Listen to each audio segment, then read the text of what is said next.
Hi guys, welcome back to the channel, and today I have a very interesting topic that I want to talk to you about.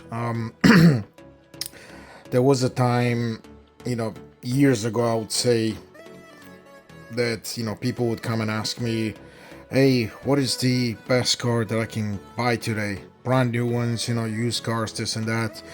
So I used to recommend, of course, normally the Japanese cars first because of their reliability.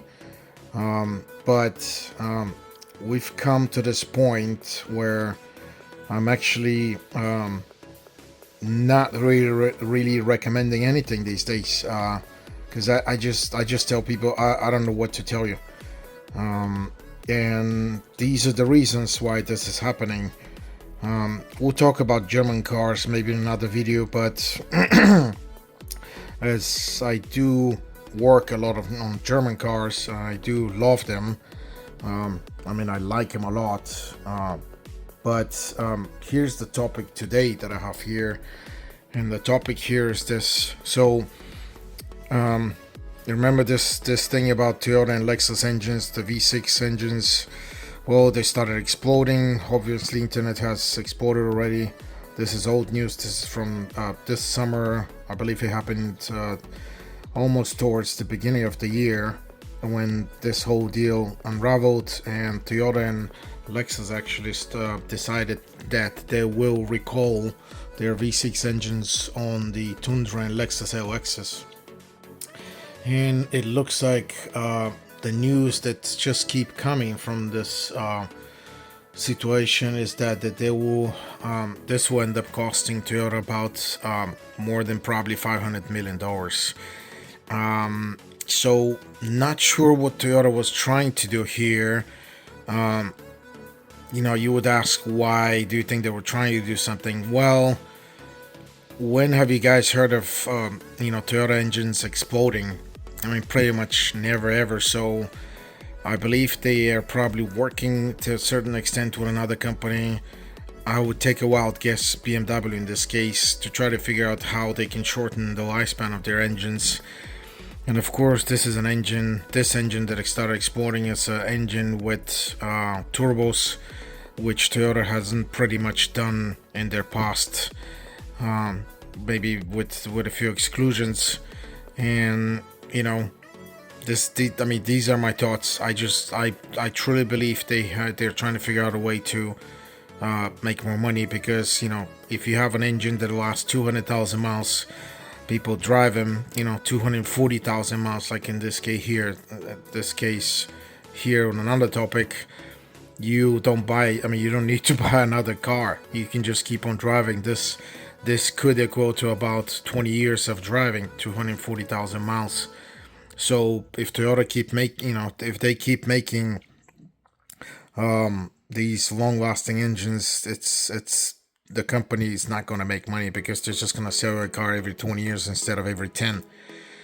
But going from this, we get to this today, that I haven't really heard anything about this, but it's just reading on this is again, my eyes started rolling.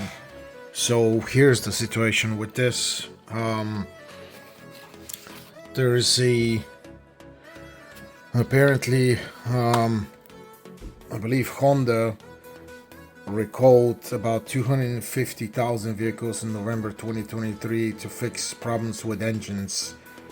And the problem is that they actually got 173 complaints from to the NHTSA outside of this recall, from people. They're actually saying that their engines did the same failure, which to me, again, Honda engine with a problem where the connecting rod bearing fails. I mean, this almost sounds the same as what Toyota has as the issue now.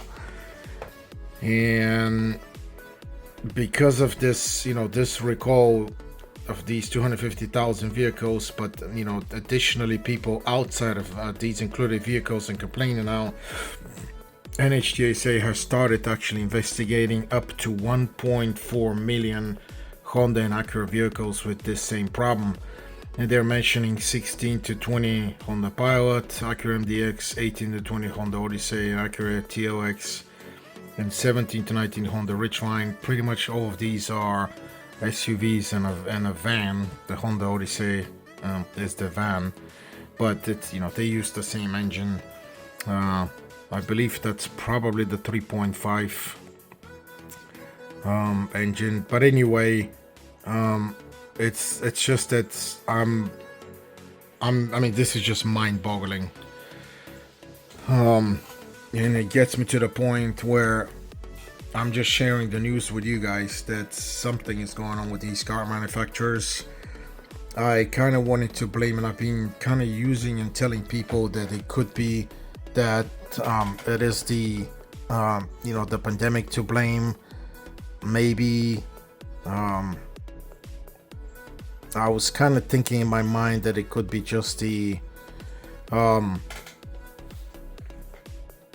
the people that were gone from the production lines, the factory closures, the quality going down because of people being sick, people not wanting to work, this and that, then returning from the pandemic.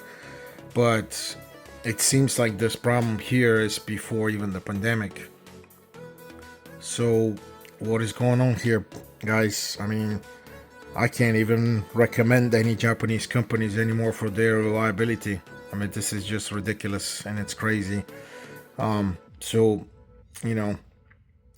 my advice would be, if you guys are looking for a car, to do actually your due diligence in the best way possible, trying to research as much information as you can, because I know 2016, this is 8 years now, but again, it's about, the only thing you can do is research and try to see if something hasn't happened to the car that you're trying to buy. And again, I know that even German cars have recalls, this and that. But actually, I'm gonna make another video, so stay tuned for my other videos on these topics, where I'm gonna talk to you about German cars and what's going on with them, because they're on the same slope as the Japanese, and it's just, this is not good for the consumer. It's not good for you guys, because again, it's we're on the road of kind of self-destruction because of the guidance of the accountants of the companies to make more money. It's I guess it's a requirement to just make more money and close your eyes and find a way to destroy these cars, meanwhile destroying the reputation of these vehicles. So, do you know what this guy's reminds me of? Oh, not a lot of people have heard about this, but this is actually called the light bulb cartel, or also the Phoebus cartel.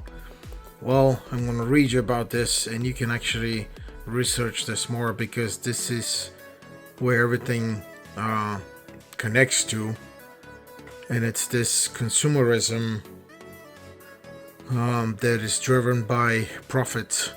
And the light bulb cartel was actually created, but in Europe and North America in 1925 and 39, between those years. But I believe this is a lie.